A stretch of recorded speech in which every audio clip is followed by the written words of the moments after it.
Talk Real Estate with Sharon McNamara, sponsored by Boston Connect Real Estate Services. Hi, I'm Sharon McNamara, and you are listening to Talk Real Estate Roundtable. Let me share a little bit about my background before we get started. I am the broker-owner of Boston Connect Real Estate, a boutique real estate firm that is home to over 30 real estate sales and marketing consultants who service home buyers and home sellers throughout Boston, the South Shore, the South Coast, and Cape Cod. Our firm takes pride in assisting our clients in the next chapter of their lives by taking a holistic approach to their real estate endeavors. We believe that every move should be a moving experience. Every week, my real estate team member, Mary Baker, and I, along with the director of Boston Connect Real Estate, Melissa Wallace, provide you with our unique marketing approach to selling homes and share with you our expertise in navigating the home buying process. We like to mix it up sometimes, so not only will you hear our perspective on real estate topics, but you will hear the expert thoughts and opinions of some of our real estate agents at Boston Connect Real Estate and the preferred professionals that we trust. Be part of our roundtable. If you have any questions during the show, please call 781-837-4900. We'd love to talk real estate. Follow us on Facebook, Instagram, and wherever you listen to podcasts at Talk Real Estate Roundtable. If you would like a one-on-one consultation with me and my team or one of the dedicated agents at Boston Connect Real Estate to discuss your real estate needs, you can connect with us at bostonconnect.com or 781-826-8000. Now, sit back, relax, take good notes, and let's talk real estate. And hello to all my South Shore neighbors. You are listening to Talk Real Estate Roundtable. My name is Melissa Wallace, and I am joined in studio with my team member, Mary Baker. Hello. Hello, everybody, Hello. and happy late 4th of July. Happy late 4th of July. Yeah. Now it's the 5th. Now it's the 5th of July, but you know what? It's been a whole celebration, whole couple days of celebrating. Yeah. We had some time off, and we got to celebrate. We and, sure did. Have a couple cocktails and take a dip in the pool. And My dog will have anxiety for the rest of his life after all the fireworks. Poor Dexter. I'm sure there are listeners out there who sympathize with you and have dogs, even cats that are If you have any ideas besides drugging them with trazodone or Benadryl, because both were tried.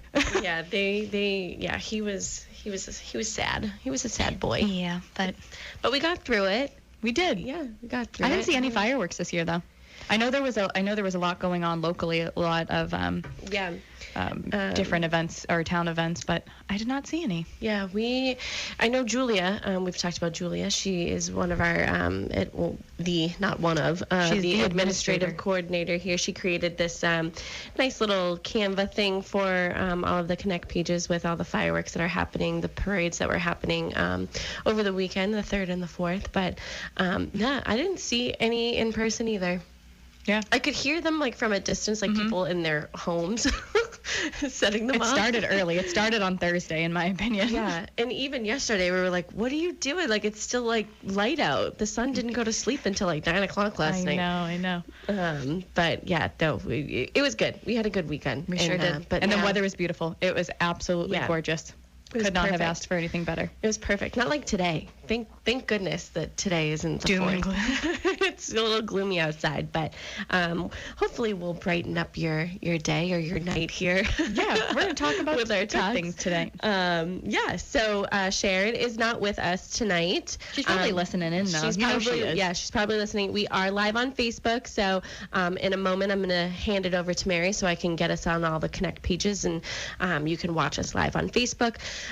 You can call into the studio, 781-837-4900. George is waiting for your call on the edge of his seat. He might even be standing. As we are. I sure am. You sure are, to take your call. But, yes, so Sharon is not joining us this week, but I believe it's this Saturday she's going to be on McNamara on Money for 2 hours, awesome. And then doing the show after. So you can listen to Sharon for 3 hours on Saturday. She's going to have a lot to say. Talk about real estate and all that different financial impacts. That will be an interesting show, actually. Yeah, it will be interesting. And then I think they're going to carry it on probably into Talk Real Estate. I think That'll so. be good. Either that or I just made it up. So now that's what they're doing. Tune in on Saturday. Saturday to figure out if that's what they're going to be talking about. But tonight we are going to be talking about home inspections. Might be a little crazy thinking that, all these buyers are waiving their home inspections, but Mary, who is the buyer specialist on our team, really the specialist of everything, is going to be sort of telling everybody that no, not everybody is waiving home inspections. And we're going to put a little twist on it. We're going to be talking mostly about summertime because it is summer. Like what to be looking for? Like we said, it is after the 4th of July. That means does that mean we're halfway through? No, it was just first day of summer was June 21st, 23rd, something like that. I don't know, but I thought you were going to say, does that mean we're halfway through the year? And I was like, well, yes. I was going to say halfway through the summer. I'm not ready for it. No, it's not halfway through July. Halfway through the summer is what I was thinking. I don't know.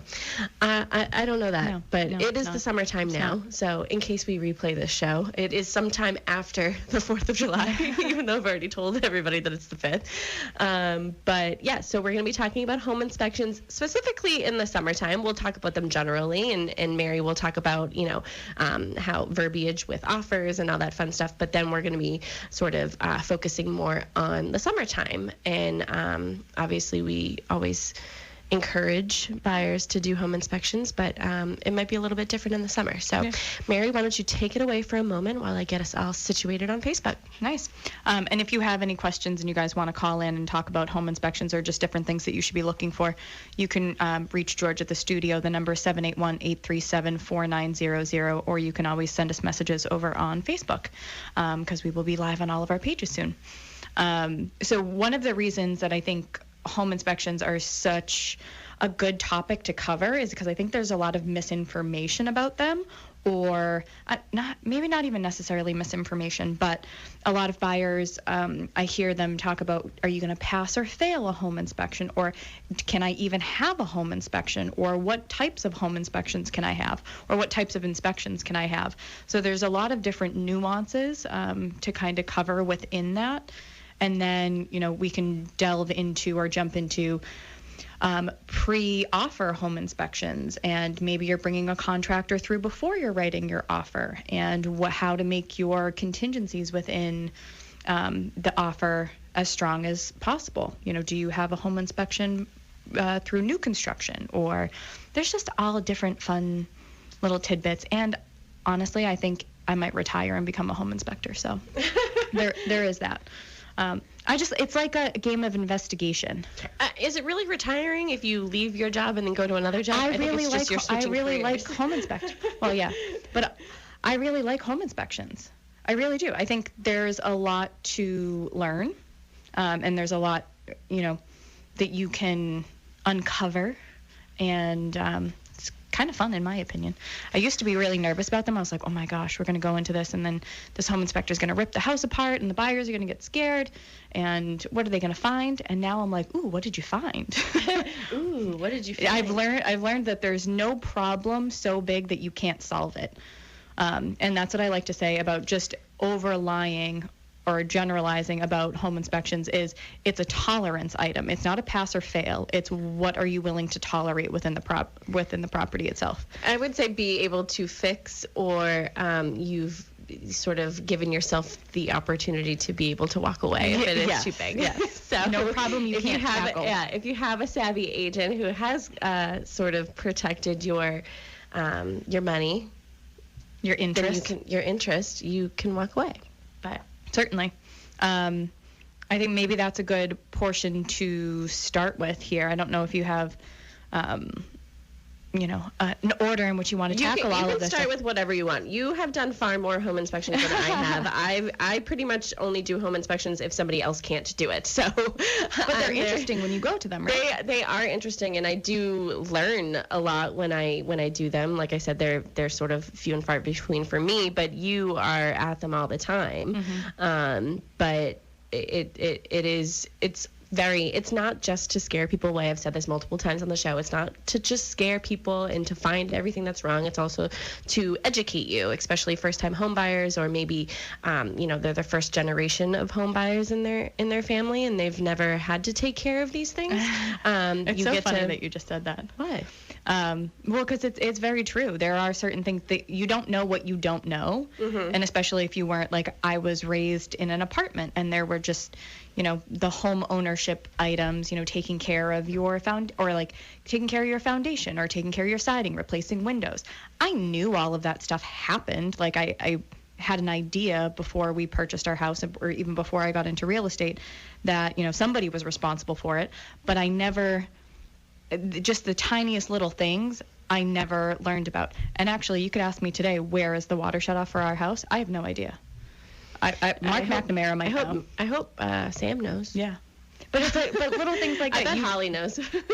I'm sure she does. It's little things like that you want to be well educated on your house so that you can take care of it. And I think that's why we advocate for buyers performing these home inspections. And it's not really... we don't look at it as a renegotiation tactic anymore. It could potentially be, depending on what comes up, but in all reality, it's about educating yourself and learning about the property. And I think that's a good starting point. They are happening again. So can I have a home inspection? Absolutely. Like your offer, we are in a position now, and we've been talking about it for the past couple of weeks, where buyers have an opportunity to really... They're not in the driver's seat by any means, but navigate the offer process a little bit. So where did you sort of see the trend of buyers waiving their home inspection? When did that start? And then when did the trend of sort of, no, let's reintroduce this contingency? We have been talking about contingencies for what I feel like the past 8 weeks, but we just all different kinds of contingencies. Well, there's so much that goes into it. There is. So that's why tonight, we're talking about home inspections, because they are happening again. So when did you see them sort of go to the wayside? When did you see them be introduced again to offers? It was always scattered. So sporadically, we would see offers coming through, with buyers waiving their home inspections. And I would say early on in my career, so I've been with Sharon and Boston Connect and our team for 11 years now. Early on, it was unheard of. A buyer would not approach me about waiving a home inspection, but as a listing agent, we would see it come through pretty infrequently, maybe, 2 a year. And then I would say about 2 years ago, well, actually, I'll rewind, about 5 or 6 years ago, I was selling a lot up in the city, and in the city it was incredibly commonplace. So buyers were always waiving their home inspections and or doing pre-offer or pre-offer home inspections. Like bringing an inspector or somebody in the trades to their showing or to the open house. Yes. They would sort of already get the lay of the land and sort of be comfortable waiving that. Yeah, and even when we talk about that, I think that was a huge risk on the buyer's part, because essentially you're paying a third-party person to come through and inspect the property, and it's not a full, to my knowledge anyway, I've never actually done one. It's not a full-blown inspection. So your typical inspections, there's a bunch of different ones that you can do, but more often than not, they're going to be about 2 to 3 hours, depending on the property that you're inspecting. The pre-offer home inspections, I don't believe are as thorough. They're kind of just looking for those big red flag items, so that you can feel confident when you're writing up your offer, waiving that there's not going to be any huge material defects, and therefore your offer is stronger without that contingency. But you still have the potential to not get that property, so you could be wasting, $500 she or did whatever. Quotes, so if you're not watching us, wasting. Well, I don't think of it as a waste, right? But you could be setting yourself up to lose $500 because, again, you're paying a third-party person to really go over this without or go over the house without any guarantee that you're going to win the offer. Yeah. But I think back in the day, so 5-6 years ago, if you were in a position to do that, to do a pre-offer home inspection, you were setting yourself up to be one of the top contenders. And then I would say about 2 years ago is when I started noticing that I would say 25 to even more than that, maybe 35% of our offers were coming through without home inspections. Both from a listing perspective and even our buyers, we're always going to advocate that you do one, but we were noticing that we were getting beat out by offers that were waiving their inspections. Well, something that I've noticed through whether it was yours or Sharon's offers coming in on your listings, or if it was one of our other agents, is a lot of people were waiving their home inspection, and then once it got accepted, they said, oh, well, maybe I just want it for informational purposes only, or maybe it's if it's just, you know, the big ticket items. If the big ticket items, you know, come back, then, you know, we might have a little bit of an issue. But it's like, no, you either waive it or you don't. And I think that people were getting upset about, okay, so why did you just waste everybody's time? Like, you should have just said, no, I want to have a home inspection. And maybe your offer wouldn't have gotten accepted. Or, no, I don't want to do a home inspection. End of story, end of sentence, like, period. Like, you know, but now I feel like people are like, okay, maybe we should reintroduce the whole offer, like the whole home inspection back into the offer, because like there's no trickery anymore. Yeah, like well, everything just needs to be straightforward. We did notice that there was a lot of, so, you know, when you start talking about waiving home inspections or waiving any contingency in general, it's coming from a place of desperation more than it is competition, right? So buyers are so desperate to get their offers accepted that they're kind of throwing caution to the wind. Maybe there's a you know, buyer or two in there that are just incredibly savvy. They could have potentially owned a few properties before and or be in some type of trade that they, you know, go through these properties and really understand you know, what they're looking at. But more often than not, we were seeing it happening because buyers were desperate to get these properties, which desperation leads to remorse. Right. So the buyer's remorse was coming because they waived the inspection, and then they get in there and they're like, whoa, X, Y, and Z is happening. I can't believe I didn't know this. I can't believe the seller didn't tell me. I can't believe, you know, I have to, the roof is a lot older than I anticipated. Well, so I know I might be jumping a little bit, but when you do a home inspection, you do get a report at the end. Yes. So, and I bring this up because last week I did a final walkthrough for one of our agents, Kristen Howlett. She's a full-time real estate agent here at Boston Connect Real Estate. She's been on our show multiple times. She's not even a guest anymore. I know. She's like I was a secondary co-host. co-host. She's like a co-host at this point, and I hope she's watching. But I did a final walkthrough for her. She was away, and I went through the house with her clients, and we noticed an odor. And I said, it smelled sort of not moldy, but like you could tell that it was water. And it was right where we were either in the kitchen or in the room off the kitchen. And so I went over and I opened the dishwasher, and the smell was not great. So they were like, I bet this has never been run. And I said, well, did your home inspector run the dishwasher? And they were like, oh, I don't remember. And I was like, well, I think typically they start the dishwasher as soon as the home inspection starts, as soon as they come into the house. So by the time the inspection is over, the dishwasher is done and they can see if there's any leaks and everything. And they said, and I asked them, do you have your report? And they're like, yes, we do. And so they looked in the report and they did run the dishwasher. And I said, I bet no one has opened that dishwasher since that, because nobody was living there. Gotcha.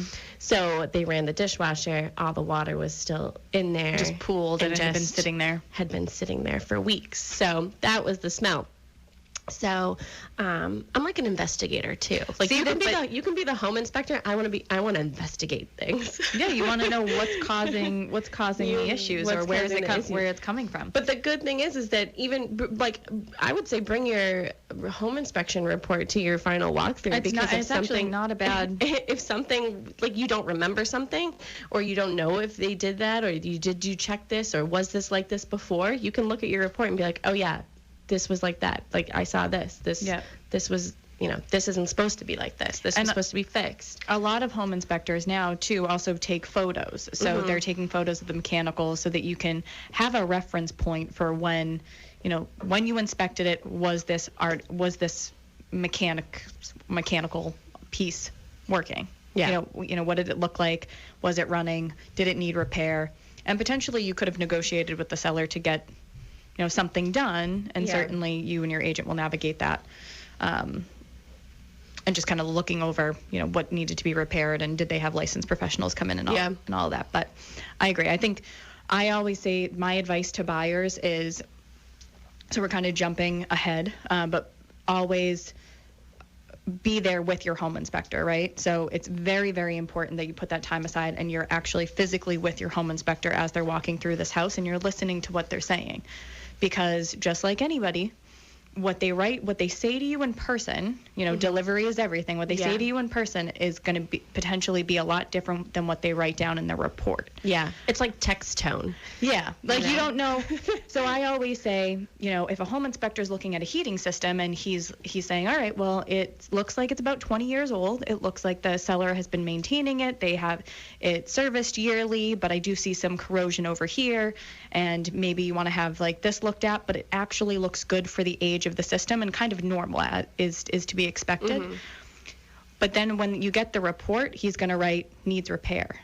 Yeah. Original needs or 20 years old needs repair. So the delivery of what they're saying is potentially a lot different than what they're writing. So that's where I think a lot of sellers get nervous that, home inspectors are going to come through and kill deals, or, are they antique houses, for example? We see a lot of powder post beetle damage in antique house, termite damage, or wood boring insect damage. Yeah. That's very common based off of the age of the house. So inspector might come through and say, hey, very common based off the age of the house, nothing is active. But then they write that there is pre-existing damage. Yeah. So you gotta, there's a give and a take. What is normal to be expected and what is out of the norm? And you really want to focus on what's out of the norm. And we've said before, everybody who's going to have an opinion or some sort of stake in this purchase should be present. Yeah. But let's get to the specifics of summer, okay? Okay. We could go on and on and on about this, but we want to talk about specifically home inspections in the summertime. So, Mary, this was your idea. Why did you think of this for today? Well, so I actually I prefer to do home inspections in the winter because you're seeing the house under the worst conditions that you will possibly see. When you're looking at it in the summer, you're probably under the best conditions that you're ever going to see the property. So everything is lush and green, and there's the ground isn't typically very wet. So from a leaking standpoint, for the foundation, it's a little bit more difficult to see. So I thought it would be interesting just to chat about, what to be looking for, or the benefits, I guess, of your summer home inspections. Yeah. Well, you just said water, so I just thought of like drainage. So with drainage in the summertime, you'll be able to see, is there pooling of water somewhere, either in the direct perimeter of the home, or even like throughout the yard, because they might be covered by leaves in the fall or snow in the winter. But you'll be able to sort of see that, and that's something that you wouldn't be able to see in another season. There's a pro and a con to everything, right? So you think, if I'm inspecting a property in the winter and there's 5 feet of snow on the ground or 4 feet of snow on the ground, fresh powder, can't really see the foundation all that well, right? Can't potentially see the footings for the decks, can't see all of that. So in the summer, it's to your benefit because you get to see the house under the best condition that it would probably ever be and really fully inspect it. But also, you might not know if under the worst conditions, it's going to hold up. Right. But even like not being able to see things, like how many times have you heard, oh, the snow melted and we realized there's so much trash and like things debris left behind that was covered by snow, and they sort of got away with it because now it's been 4 months. Yeah, and they're like, oh, it was the middle of the winter. I wasn't going out there. I didn't remember that I left my big tractor trailer. No, that actually did happen once. That did happen once. Our rule of thumb there is if it is not attached in any way, shape, or form, or your buyers have not asked for it, it is going. Yeah. If it is on your property and it's not attached, it's got to go. It's got to get out of there, get the dumpster, get it out of there quicker. Yeah. So maybe just from a home inspection, not a home inspection, but a selling standpoint in the winter, if you're considering selling in the winter, start thinking of or preparing for it a lot earlier than you would necessarily have to do in the summer. Yeah. The summer's kind of like wham, bam, thank you, ma'am, right? You can kind of get on real quick and get it under agreement and get to closing.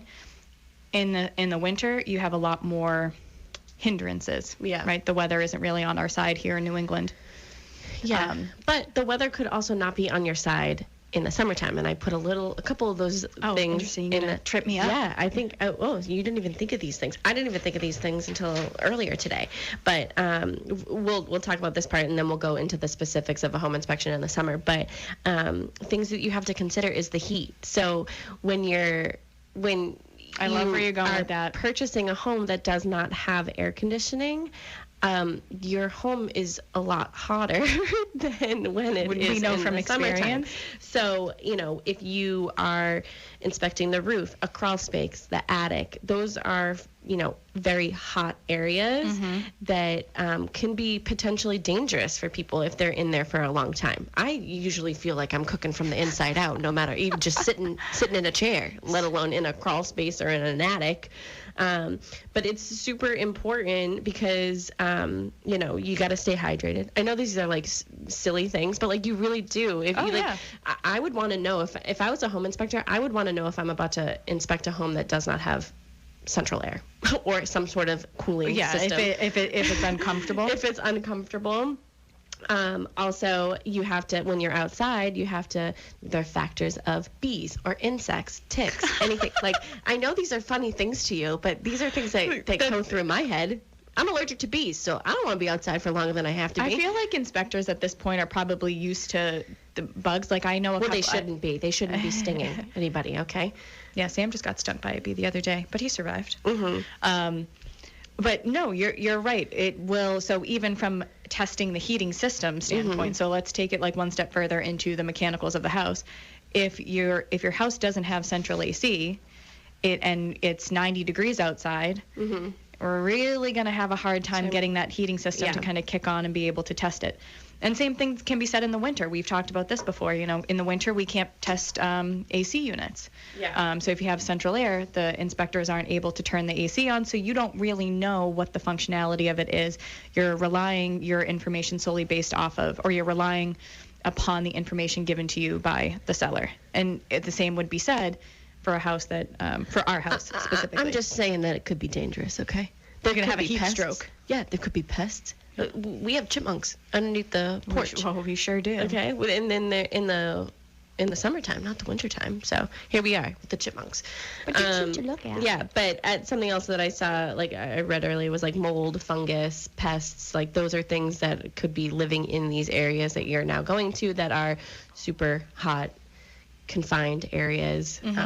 And it could be dangerous, but it's important to inspect. Yeah, because you want to know. Well, you want to know what's going on.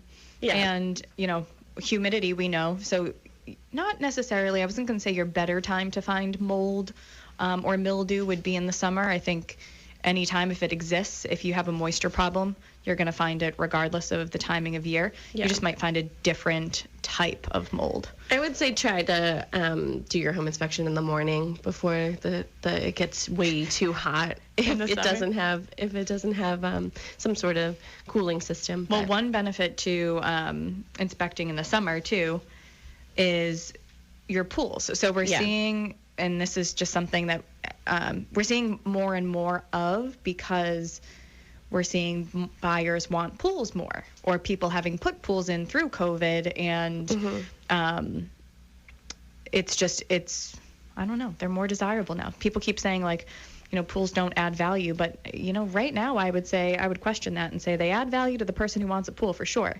In the winter, forget it. You're not inspecting the pool whatsoever because you're not getting that cover off. But if you can't inspect it, there are ways to find out information. So what would you do if it was in the winter time and you were helping somebody purchase a home that has a pool? What sort of verbiage would you use?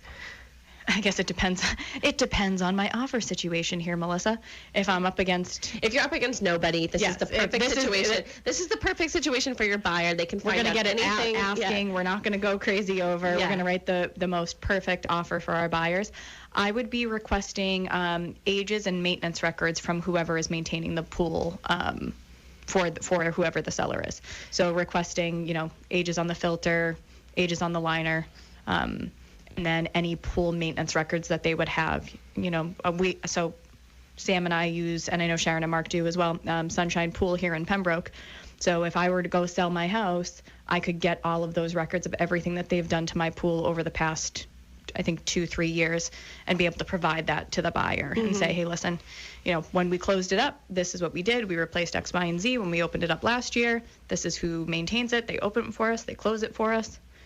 I just think that if you are going to advertise that your house comes with a pool, you should be willing to give that information out. Oh, surely. Because if you're going to say, oh, I have a pool, it's so great, but I'm not going to give you any information about it. Don't ask me for any information. Then don't advertise that you have a pool.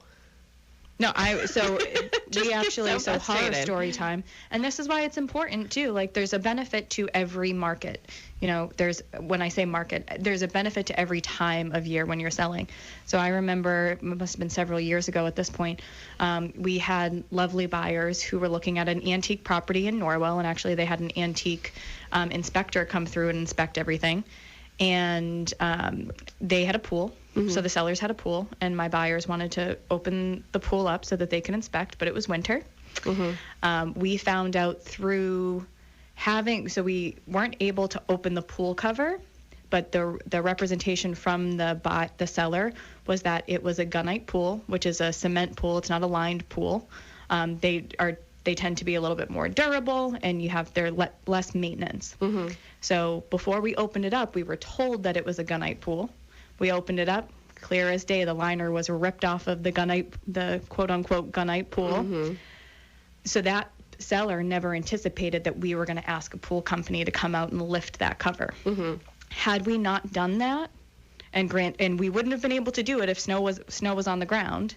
It was winter, but it was maybe February, March, towards the end of winter, so we were able to do that. Had we not done that, our buyers would have then been solely relying this information upon the seller giving us that information, and they would have been in a world of hurt come opening the pool the next year. Yeah, because that would have been a new liner. Granted, we can get into how can sellers lie about that stuff. Yeah, but that's a whole other topic. Okay, so in the summertime, you can inspect a pool.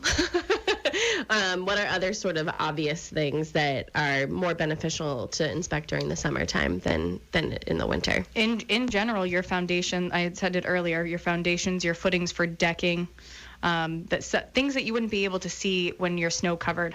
All insects, like you were saying, are dormant in the winter. Almost all of them are dormant. So in the summertime, you tend to see if you're going to have any, carpenter ant problems or any insect problem in general. Yeah. You wouldn't realize that you had that issue in the winter.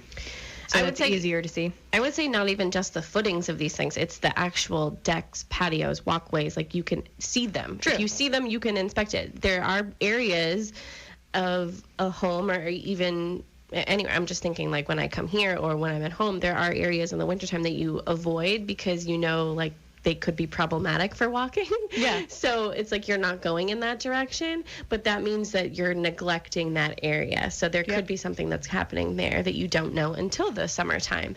In the summer, you can visibly see everything. So it's one to be said for roofing too. So if you have a layer of snow on the roof, a lot harder. You can't really see what the condition of it is when you make your offer, right? But in the summer, at least, you can fully see what's going on with the roof. Right? Yeah. That's an important one to me.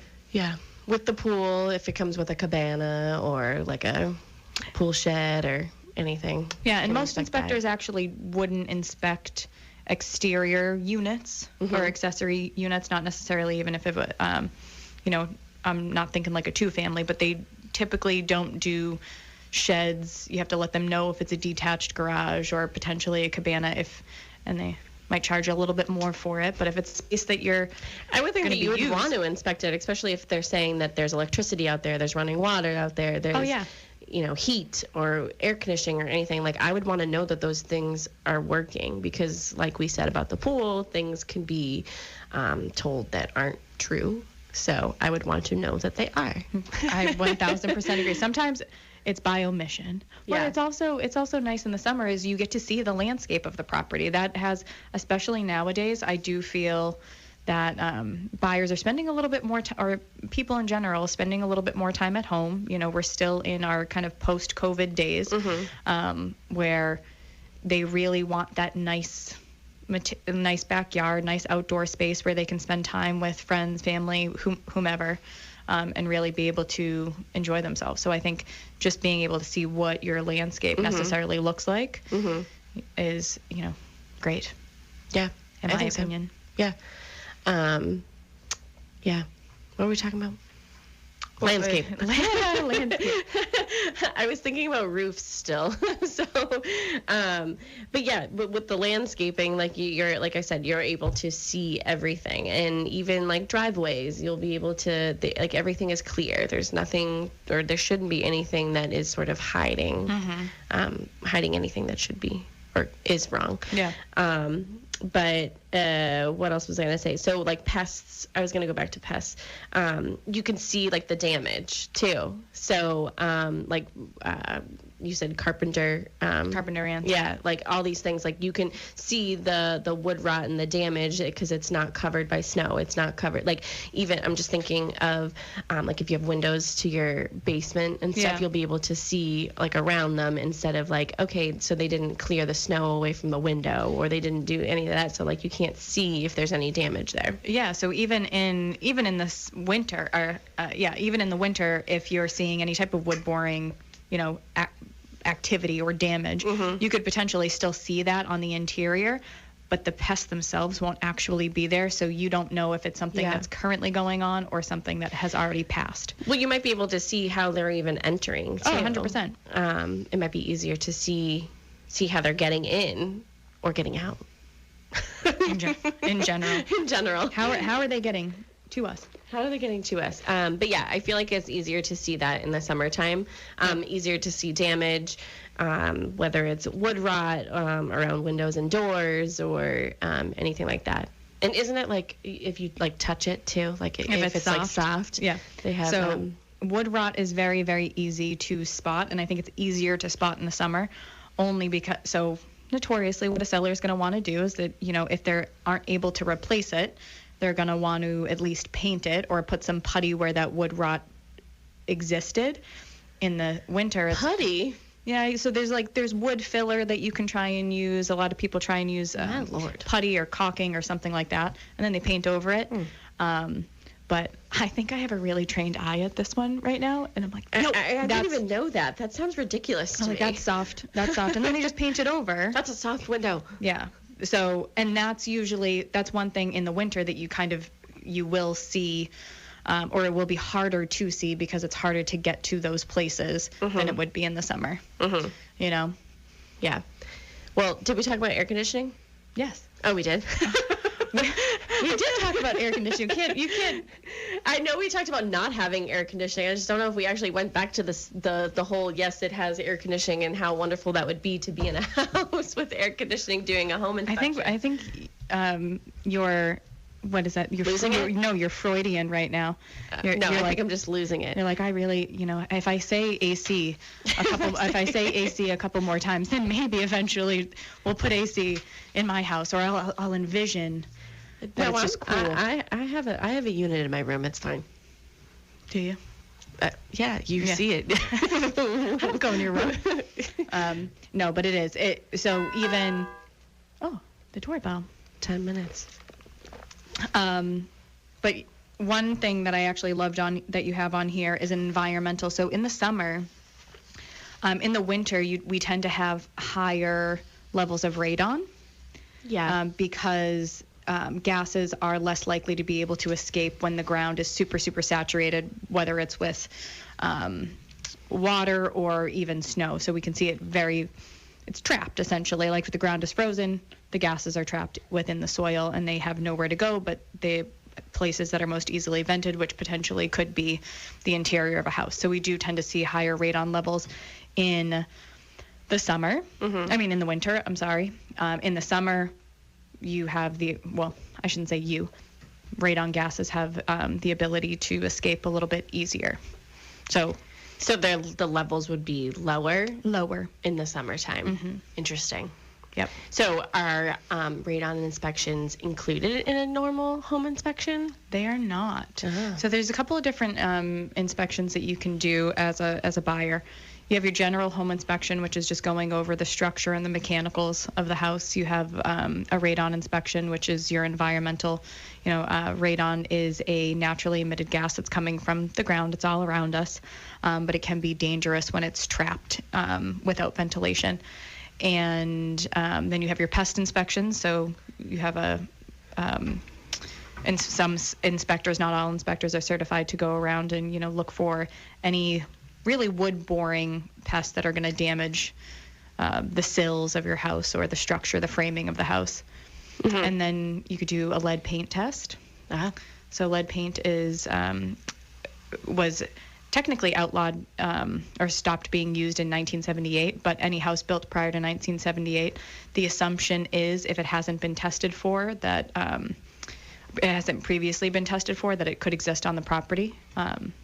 And then every time somebody talks about lead paint, I think about this Law and Order SVU episode where this kid has lead paint poisoning because he chews on his old cars, like old toy cars, because Mm-hmm. they used to put lead paint on children's toys from like the 70s, and somehow in the year 2000 whatever, probably like 2004 when this episode came out, this factory was still making lead paint toys, painting with lead paint because it was cheaper. It was cheaper, and I think they got sued because this kid got lead paint poisoning. I think he killed people. It's dangerous, but it does exist. I mean, there's no doubt in my mind, even when it's been painted over. So technically, like the idea is that you're encapsulating the lead paint. There still is a possibility if it's in a door jamb or a window windowsill. If you're constantly moving and kind of grinding the paint up, you're creating a powder and a dust. Yeah. So that's the theory behind why you can test, or if you should be testing. And we actually recently had a buyer who performed a lead paint test and found out that it was in a couple of different areas on the exterior and on the front door, and it was for their information. They just wanted to know and understand where it was, even knowing that the unit had been converted or renovated in 2006. So even if something's fully renovated, something from its prior build could still exist. And they just used that for their information and said, okay, well, now I know. And now it was just in the exterior? The front door was the interior as well, but then the rest of it was just the exterior. Interesting. So does that mean the front door hasn't been painted since probably 1978? 100%. Before that? It's probably been painted. But it had so many layers on it, and so it was underneath? Exactly. Interesting. And sometimes you can tell if you have an eye for it. I walked into it, and I walked into the unit immediately, and I said, this door was not replaced in 2006. 100%. This is not a new 20 layers of paint on it. This is not a new door. So let's think that maybe if the unit was built in 1920, we could potentially be looking at something we could be looking at something that has some lead paint there. And then it's up to you what you want to do with that information later on. Yeah. So but these inspections are not specific to summer. So obviously you can have any of these inspections done at any point in the year. Mary, as a buyer's agent, you do suggest that your buyers always get home inspections? Always. I think it's just good for knowledge more so than anything. You don't necessarily have to do. It doesn't have to be a make or break. It's not pass or fail. It is, no home inspection fails. It's just, as wonderful Steve Cook, who was with Imperial Inspection Services, he actually came and inspected a two-family that we bought. And he said, everything's reasonable if you get it for the right price. Yeah. So what is the price in comparison to the amount of work that you actually have to do to the house? And are you happy with that price, knowing what you have to do to it? It's interesting that you just said that because, like I said earlier, I did a final walkthrough, and we did have this whole list of things that we were like, okay, well, they left this, this is broken, we want this, remove everything. And then after being there for probably at least 45 minutes at this point, they sort of retracted a little bit, and they were like, well, I don't want to seem like I'm nitpicking. Like, okay, so that would take us 5 seconds to take it down. They have to drive an hour to get here because they've already moved out to take that out. Like, maybe, we can take down this. Maybe we can get rid of this. Okay, they left a flag up. We'll take the flag down. Like, we'll do that. Like, these are not. It's the more there were like 3 like big ticket things that like needed to be removed, but like. It was, little string lights outside that like they didn't like they weren't attached to anything. They were just sort of left like it's like, okay, we don't need to. We got this at a really great situation. So maybe we should always say like it's about your tolerance. It's okay. Level. Like we'll take it. So we dwindled it down a little bit.